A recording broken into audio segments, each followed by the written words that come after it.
As many of you know, in health coaching and beyond, Ollie and I aim to mix up conversations between the two of us and interviews with people we admire. Our aim is always to help you think really well. Today's conversation is about the simplest question in healthcare and perhaps one of the most powerful: what matters to you? We spend a lot of time in health and care asking what's wrong, what needs fixing, what the diagnosis is, what the pathway should be. All of that matters, of course, but increasingly there's recognition that truly good care starts somewhere slightly different, with an understanding what matters most to the person in front of you. And few people have done more to help embed that thinking across Sheffield than Dr Iolanthe Fowler. Iolanthe has worked across general practice, hospital leadership and integrated care, with a particular focus on joining up services in ways that make sense for patients, families and staff. She brings that rare perspective of seeing both the complexity of systems and the importance of keeping care human within them. Today, we will talk about her role, what person-centered care looks like in practice inside a busy NHS organisation, and why a deceptively simple question can sometimes change the entire direction of a conversation.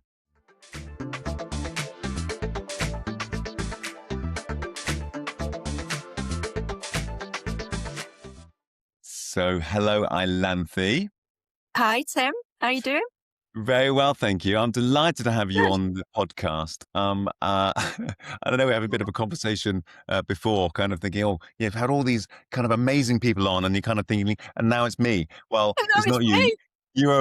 You're amazing too, Alamthi. We've known each other for a long period of time now, Indeed. but I'd love for those who've not heard of you yet, if you wouldn't mind just introducing yourself in whatever way you would like to the people listening in.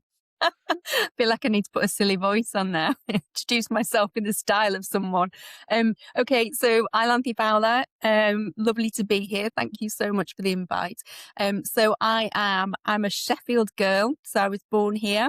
I escaped for a decade and then I've been back ever since. So, I am a GP. I work at Richmond Medical Centre. I do Thursdays there, and it's very nice to go back there and kind of get back into the clinical world once a week. And the rest of the time, I've got a bit of a split role now at Sheffield Teaching Hospitals. So I am clinical director of integrated community care. And I'm aware that probably means nothing to most people, but the way that STH is organised, they kind of divide their services into directorates, and then they're bunched together. A few directorates make up a care group. So I'm clinical director of one of the directorates.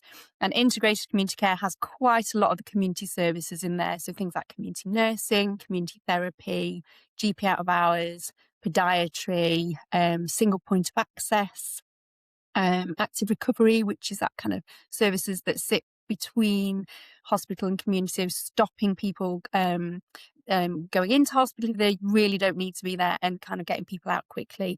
And I'm now desperately hoping I've not forgotten anyone. Front door response team, I think, was the last one. And then the second role that I've got at STH is an associate medical director for the interface, so primary community liaison. So just to try and, I suppose, with a foot in both camps, community, primary care and secondary care, help people work better together and smooth out some of the bumps in the road that can sometimes occur, I suppose. Wow. I mean, that's just so much. I don't know if it does it feel like a lot, Alempi? I Yeah, I'm mean, just going to go and have a lie down, Tim. No, I've said that. it doesn't feel like there's enough days in the week to do all of that, Alempi. How do you manage all of that for yourself? How do you manage? Um, so gosh, I mean, there are a lot of people doing really busy jobs, aren't there? And I suppose I am somebody doing a busy job, but it is. I suppose I've been doing this long enough to think I still want to do it because I think I've got something to give, and I Mm. work with amazing people, so I enjoy it. And we are making little bits of progress all over the place. So there's loads of plates spinning. And very occasionally, I think it's okay to say in this safe space, one might slow down, wobble, occasionally even drop. but most of them are spinning at a reasonable speed. We're making progress. And I get out of bed to try and just move things along a little bit. And that's okay. Yeah. And I noticed you said that about the people that you work with and the team. It makes such a difference, doesn't it, in Yeah. terms of how the week is in terms of and the contribution you're able to make as well in terms of your energy and your Yeah. enthusiasm and all of those things that kind of make a big difference.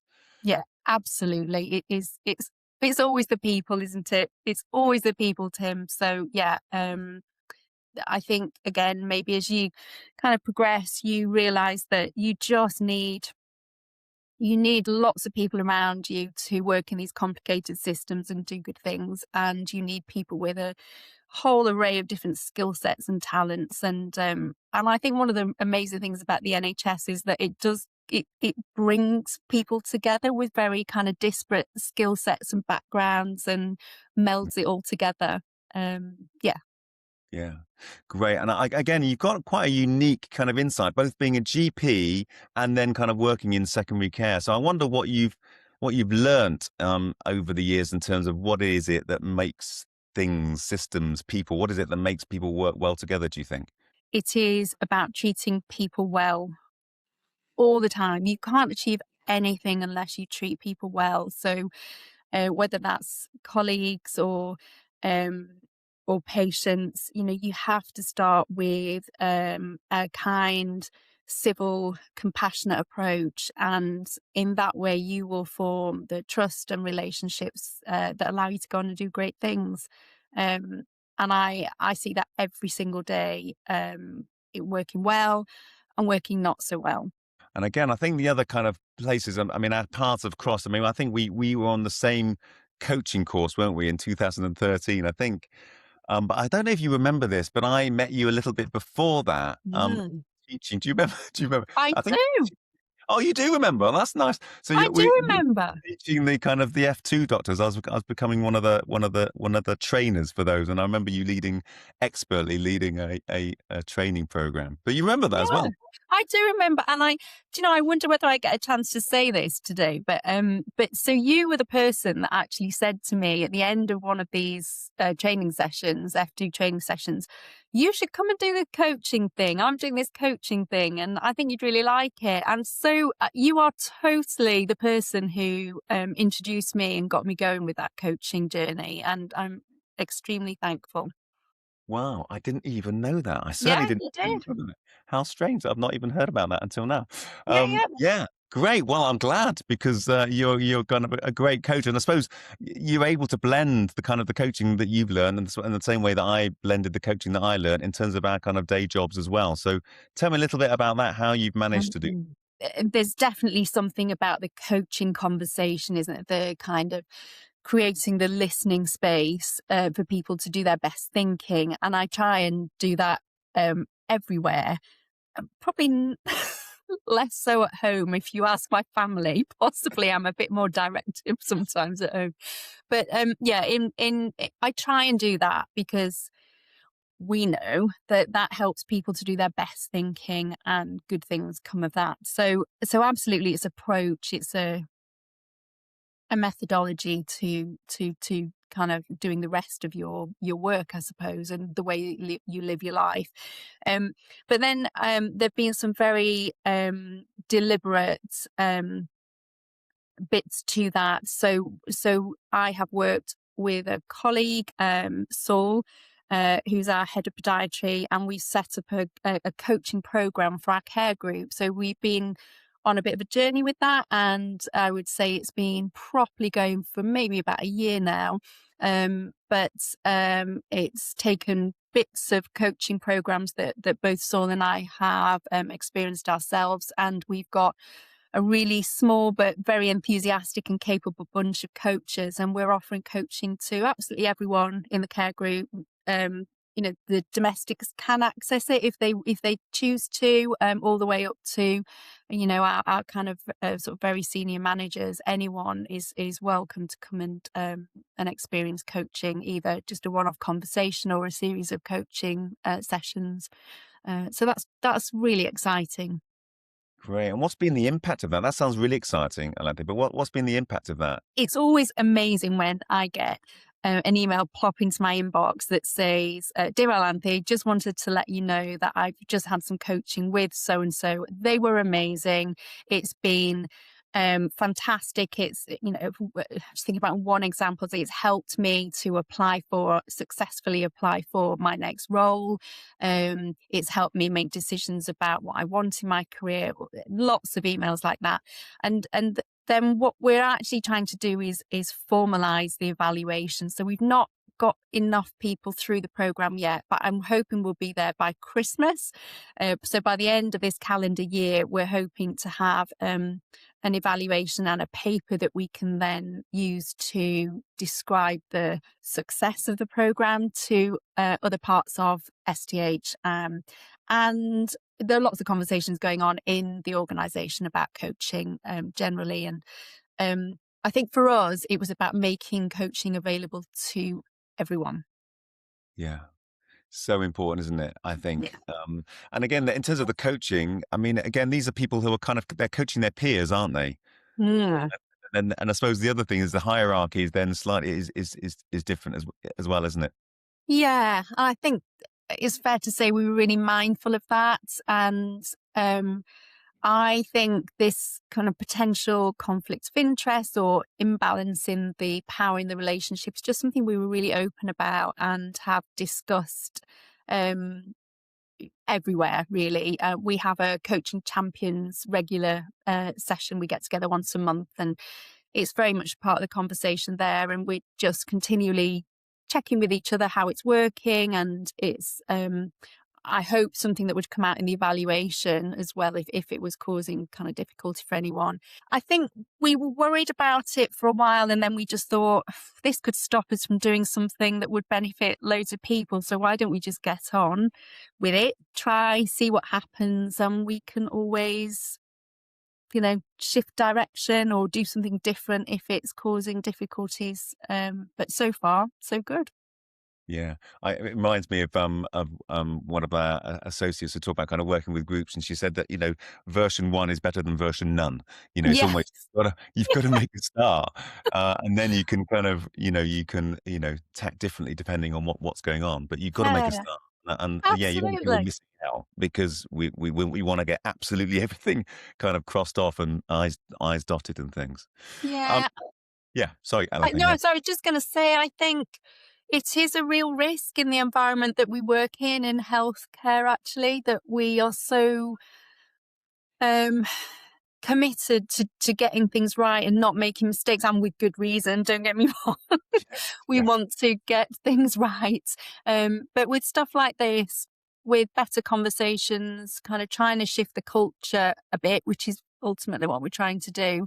yeah. Um, I think you're right. I think version one is better than version none. I'm going to use that. That's brilliant. Yeah, nice one.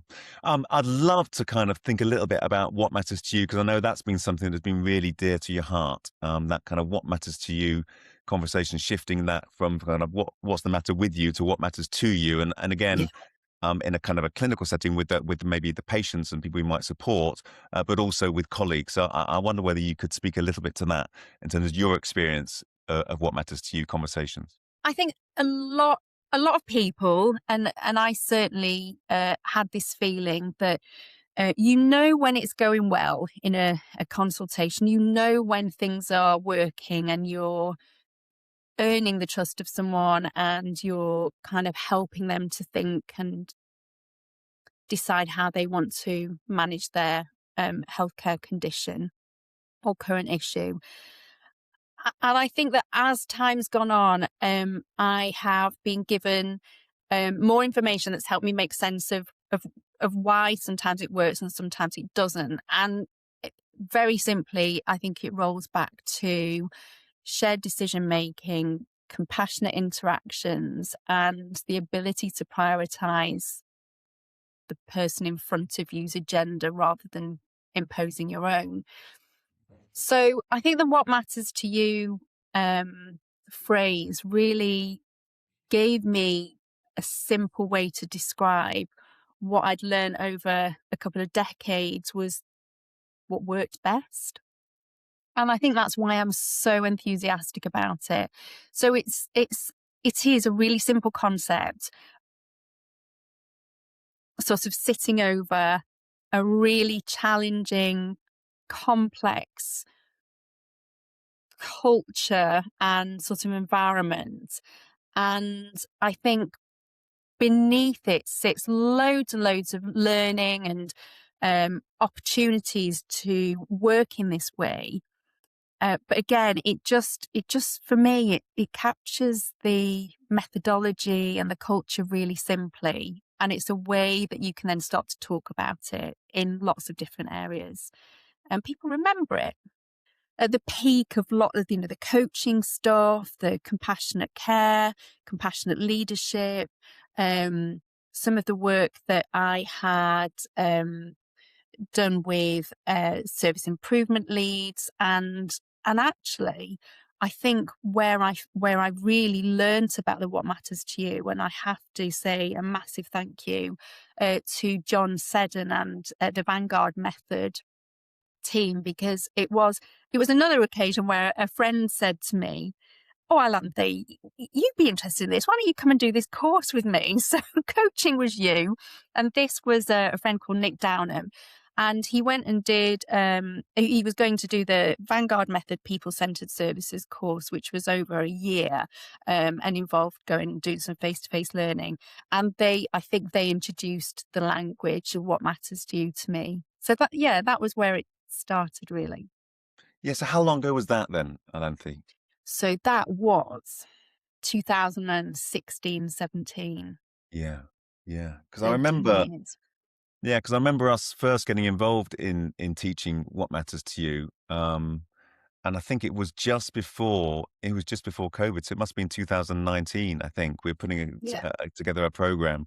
And then, of course, COVID happening. And then we had to shift everything online. So in some ways, it was our Yeah. first ever program that Peak Health Coaching kind of put together to deliver at scale. And yeah, it was an exciting time. And also, we were just able to realize actually this stuff works online. We can do it online as well as it's delightful to Yeah. do it in person. And I've been Yeah. doing quite a few courses now at STH in person, but it also works delightfully online as well. Yeah. And we designed it for people, I suppose, at those bands 2 to 4. So people that maybe wouldn't traditionally kind of get this level of training. So that I suppose that kind of what matters to you starts from the front door, doesn't it? So your first contact with an organization starts with that kind of mindset. Yeah. Absolutely. Absolutely. If you, as a patient, don't get um, a compassionate, I'm going to keep using that word, but compassionate, kind of what matters to you orientated first contact with an organisation such as Sheffield Teaching Hospitals or your GP receptionist, it immediately kind of colours the whole experience, doesn't it? And I think this, for it to work, it's got to be seeded at every level throughout organisations. And not that I'm over ambitious, but I know a lot of people share this thinking about compassionate, what matters to you, personalised care approaches, and the hope is that little by little we'll shift it so that it's across the entire NHS and social care. That's the ambition. I think that most people would describe if they're passionate about these approaches.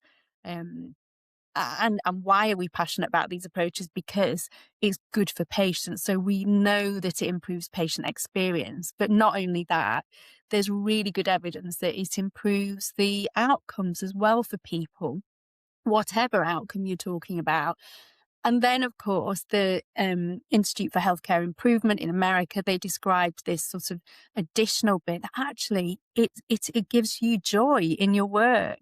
It's protective against burnout. It just makes you feel good as a member of staff. And all these things together mean that as a system, it works more efficiently and there's less complaints and people kind of bouncing around getting what we call non-value adding care. And so it saves money. So it's just a complete no-brainer. We just need to do it. Yeah, it's interesting, isn't it? Because I think often we kind of do this training and we kind of go, yes, it's really good for patients actually, if you, and the people we support to kind of have that what matters to you conversation. But actually, it's really good to hear that actually it's good for the person who's having that conversation as well, and asking the question of like what matters to you is really good for them. as well. And certainly, I have to say, experience of working with teams within Sheffield Teaching Hospitals, it's always a delightful part of the training where people have a "what matters to you" conversation with a team member, Yeah. and they just get to, in really short time, well, I think we only give them 7.5 minutes each way, a really short time, you can get quite a long way when you are deeply listening to someone about what really matters. Has that been your experience as well? Yes, absolutely. And one of the things that we very deliberately did when we were trying to introduce what matters to you culture methodology was to introduce it into our staff appraisals. So all the colleagues in our care group, which is called CCA, are offered a what matters to you appraisal. And it's very similar to other appraisals, apart from it starts off with the what matters to you question. And, obviously asked in an authentic way so that people, hopefully they've been on peak health coaching course and they'll have those skills. But if they haven't yet, they still know that actually that first bit of the conversation is going to be, so what's going on for you? What matters to you at the moment? And the thinking was that we would introduce the concept, become help colleagues become familiar with that, and also get the best from them.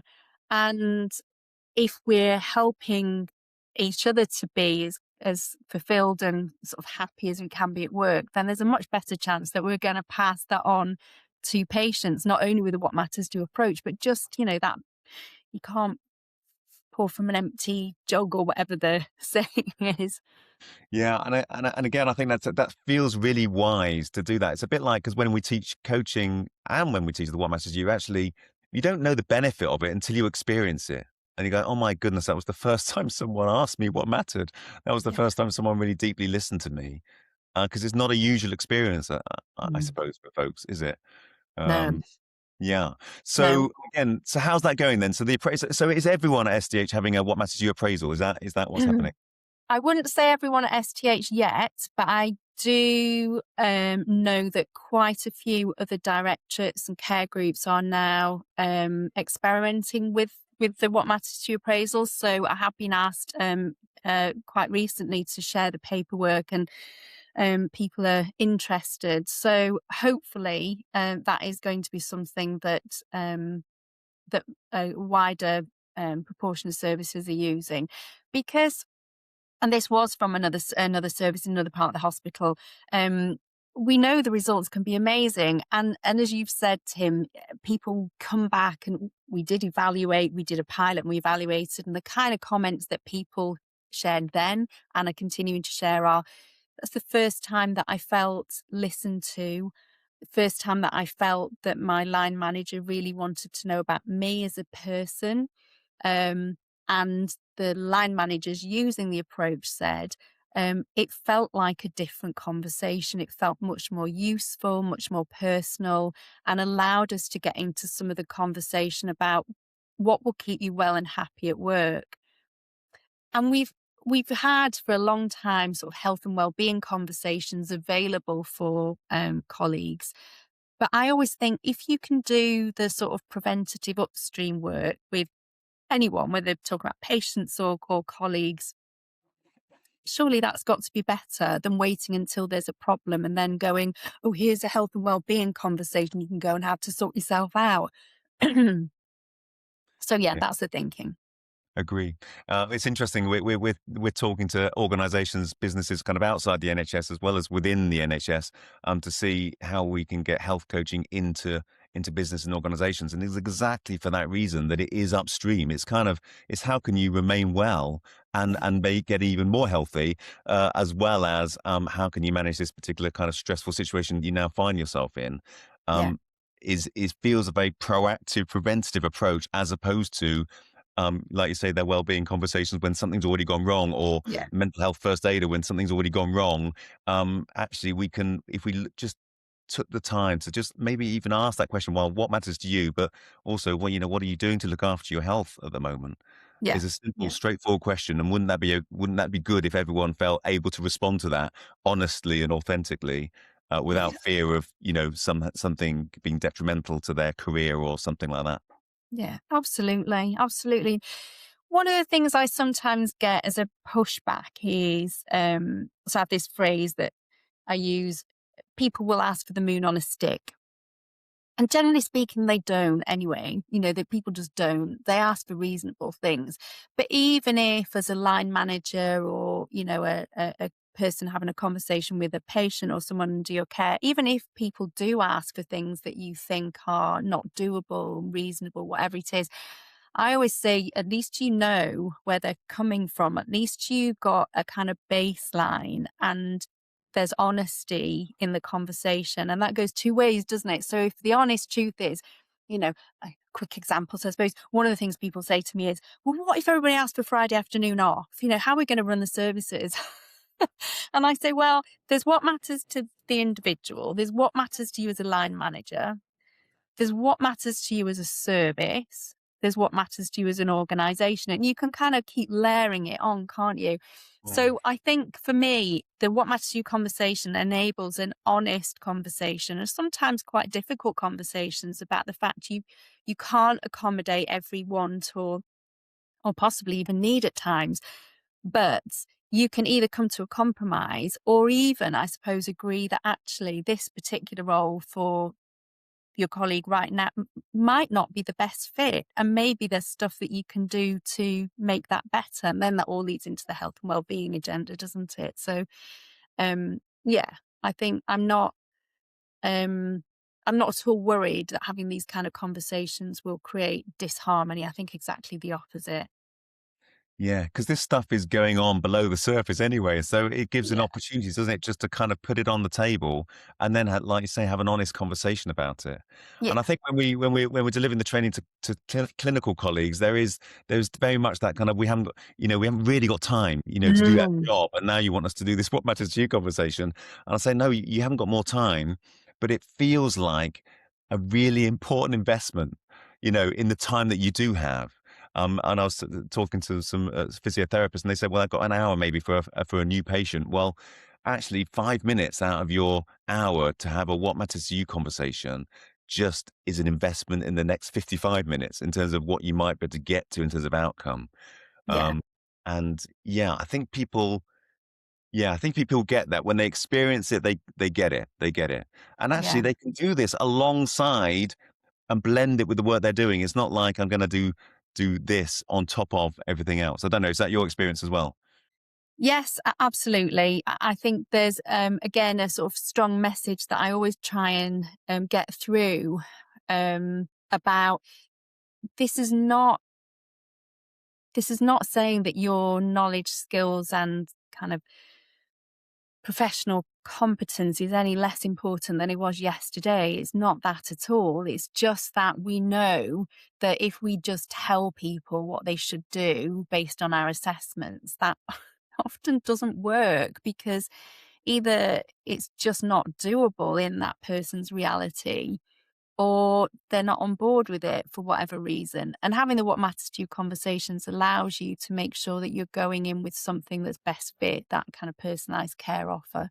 So it definitely isn't wasting time. And I would say it saves time and it stops us doing the non-value adding bit, which costs and causes frustration, annoyance, and then you do get people complaining, not giving good feedback to the service, and the service then feels, despite all their best efforts, they're not achieving. So where next? So there's that, and I think uh so I went on Friday. I went to Concord Sports Centre where the musculoskeletal team were doing what we call a community. You're nodding like It's the a community appointment days. Yeah.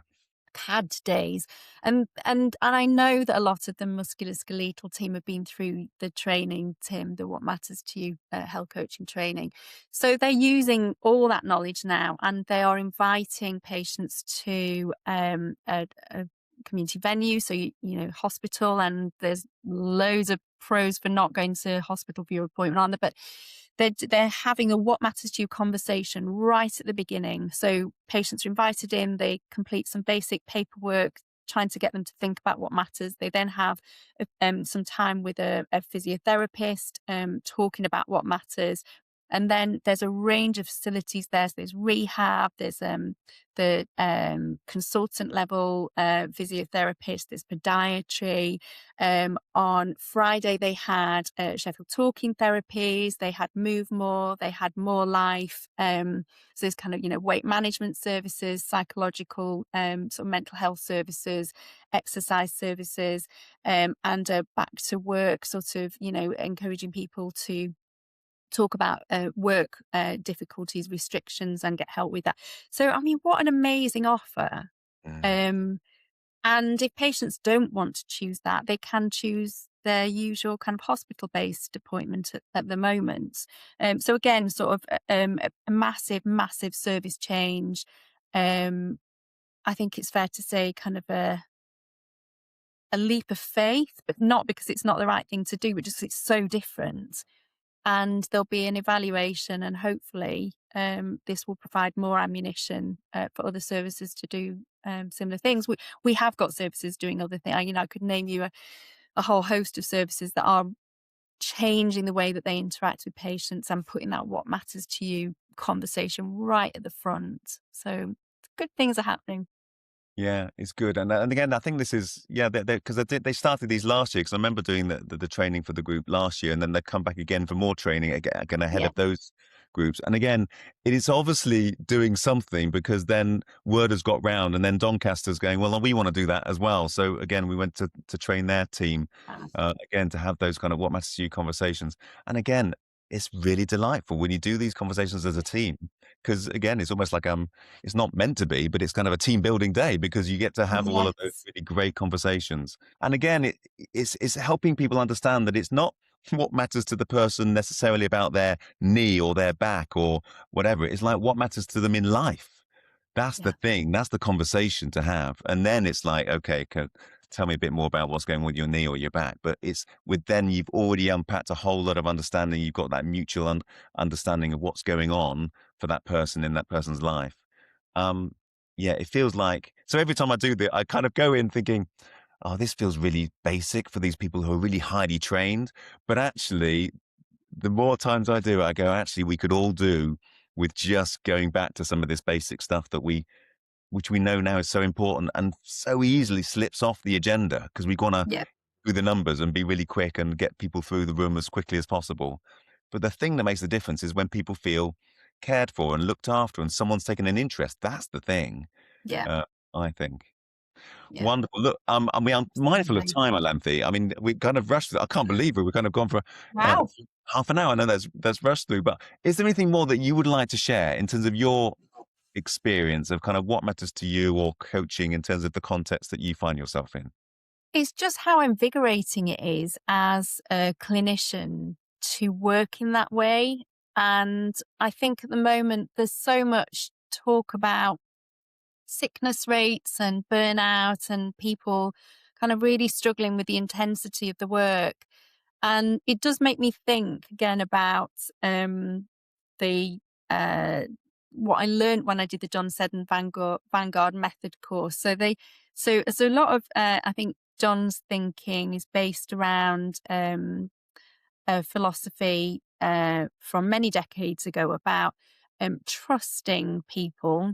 So, two kind of ways of thinking about your workforce: trusting people to know what they need to do and that they will get on with it, versus command and control. Sort of, you've got to watch people and give them explicit instructions and don't let them deviate. And I suppose really, that instruction is coming from people that are removed from the work and don't really understand it at that level. And I think that giving people the autonomy to do what they know is the right thing to do for the person in front of them and for the service is the right thing to do. But I think for leaders that can feel very, very uncomfortable and risky. And I think the more we can embed this way of working and, reinforce the what matters to people at, from the patient clinician conversation all the way up, and just trusting people to make changes and do things that facilitate the right things to happen is not only kind of better in terms of experience and outcomes, but will be better for the system.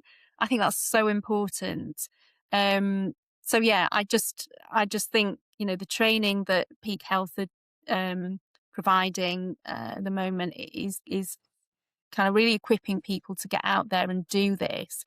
And in the background, we've got people working on data collection and KPIs to prove that that's the case. And I'm really excited about what this will mean when it all kind of comes together. And in the context of, I've not mentioned this yet, but in the context of uh, Sheffield Teaching Hospitals has a clinical blueprint for the next 10 years, which is called Care 35. And what matters to you is absolutely at the heart of that.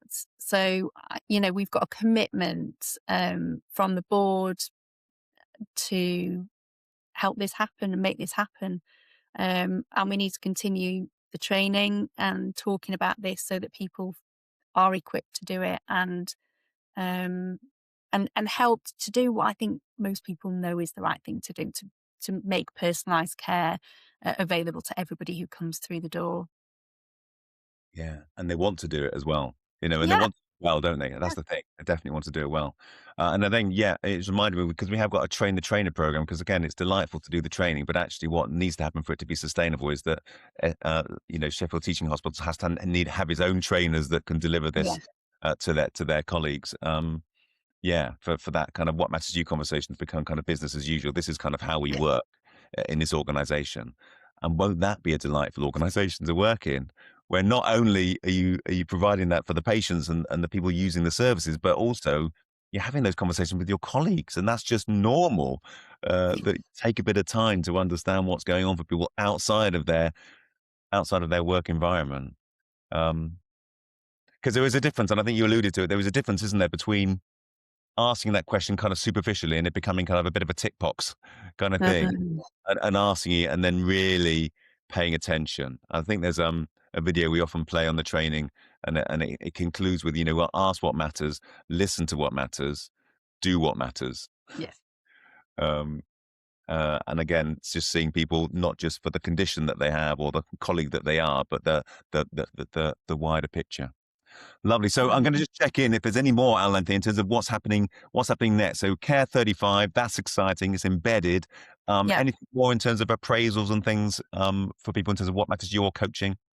So the appraisals is just kind of happening, and I hope that as the organization as a whole starts talking and thinking more about what matters to you, helped by Care 35, more people will ask for the paperwork. So, the what matters to you paperwork, and will think more about what this means for colleagues as well as patients. Um, and the train the trainer, yeah, absolutely, really important. And I think never assume that something is kind of there to stay. You need to keep kind of lighting that flame, don't you? Make sure it's still burning, etc. So there's something about making sure that people still have a place to go to ask questions and sort of be retrained. And then we've got a conference in June. So every year, What Matters to You Day is around the 3rd of June. So this year, it's the first week in June, the first Tuesday in June. And we as a care group always celebrate what matters to you. We do newsletters and competitions and all kinds of stuff to celebrate the work that our colleagues are doing on this approach year round. But this year we have a conference, so that's very exciting. And I know that the Peak Health is coming along, and you're going to do a session for us as one of our breakout sessions. For people that might not have heard or experienced it yet. So yeah, we've got, as I say, we've got the MSK colleagues are coming to talk about their community assessment days. We've also got Alan Lobo and the gastroenterology team talking about a personalised care programme where IBD, and we've got a patient participation group coming along. So colleagues Rachel and Vicky and others are coming to talk about, how it feels as a patient and co-production. And we have also got one of my colleagues, Mike, coming to talk about personalised care and kind of leadership to embed. So really exciting keynote speaker who's all about looking after yourself, working in the NHS, and we've got the charity involved. So a real feel good day. I'm really looking forward to it. But yeah, just let's kind of keep the light shining firmly on what matters to you. Fabulous. Thank you. I mean, it's such a, in some ways, such a kind of a simple kind of concept, and it's a simple question to ask, what matters to you?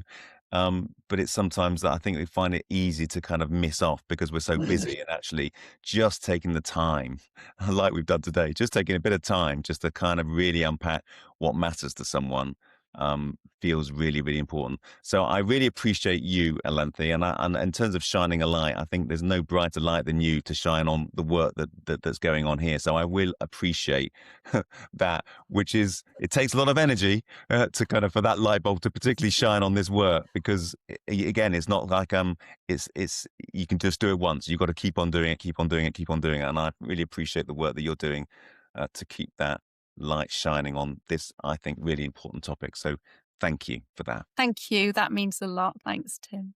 I've really enjoyed it. Thank you very much. It's a pleasure. Nice to have you on. Okay. All right. Take See you care. later. Bye bye.